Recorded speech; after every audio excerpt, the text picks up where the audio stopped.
นี่นะทุกคนเห็นมันมาขี่ทุกคนนะมาใส่แต่เสียดายทุกคนเลย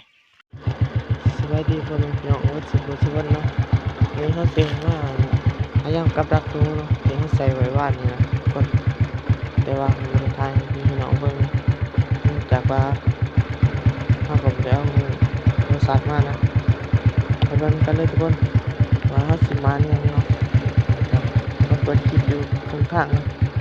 เพราะว่าทางมันจะหนาตายเขาก็บ่ได้เปิดคลิปน้องเบิ่งไปกันเลยทุกคน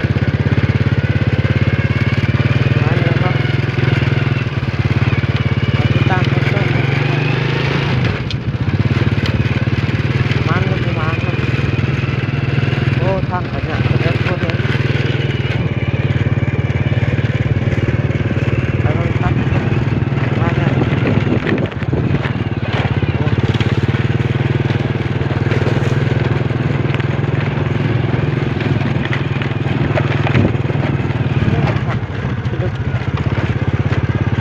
เขาแกใหม่ครับเขาเลยเนี่ยว่าไงสุดท้าย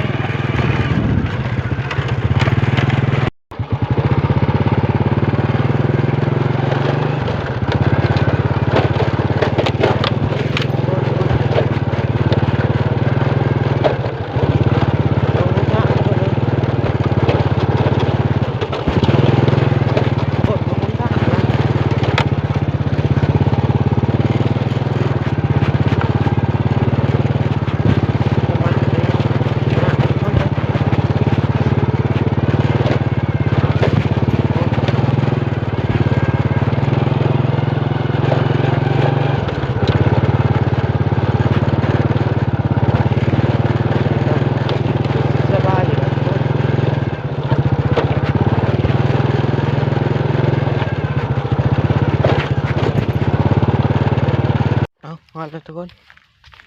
เอามาหอดแล้วนะตอนนี้กำลังเสียงขึ้นไปทางเลยไปปุ๊นะไปย่างกลับนะทุกคนที่เขาใส่ไว้10 ปลายหลัง10 หลัง กลับกับพลงบลายดอก10 หลังใส่พอดีอยู่ที่กินนะ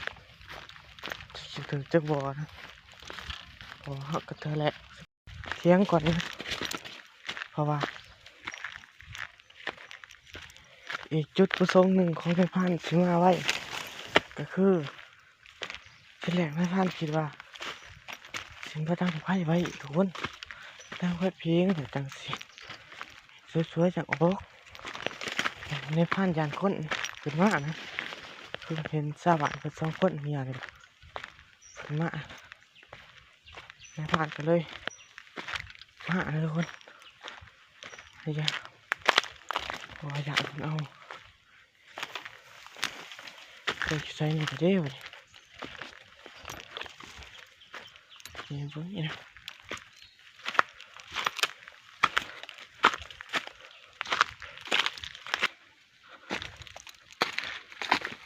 เดี๋ยวกันเฮ้ยมันอะไรซื่อๆนี่นะทุกคนเห็นมันมาขี่ทุกคนซึ่งเป็นวงซอกเสมอทุกคนอ๋อพอไปได้เนาะตบนี่3 หลังทุกคนมากันสิได้นะ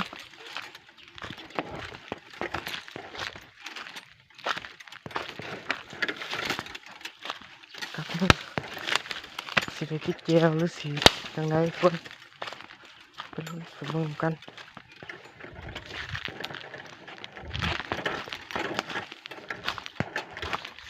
นี่โอเคกันทุกคนนะมาเที่ยวนะทุกคนจริงโอ้ตาย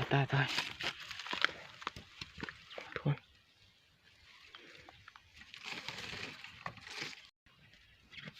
เนื้อเซ็ตมันเอามันเห็ดแต่ว่าโบราณนะ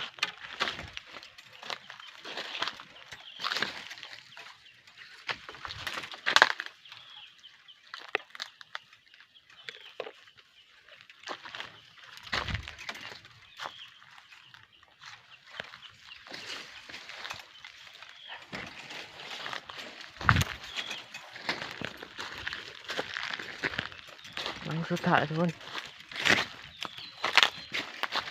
ไปรุ่นไปเบิ่งว่าสมานยังเจวิล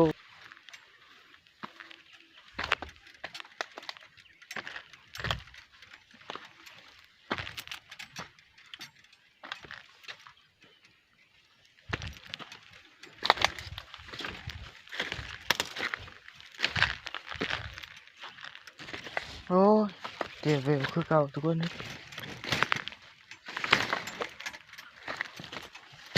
แต่มัน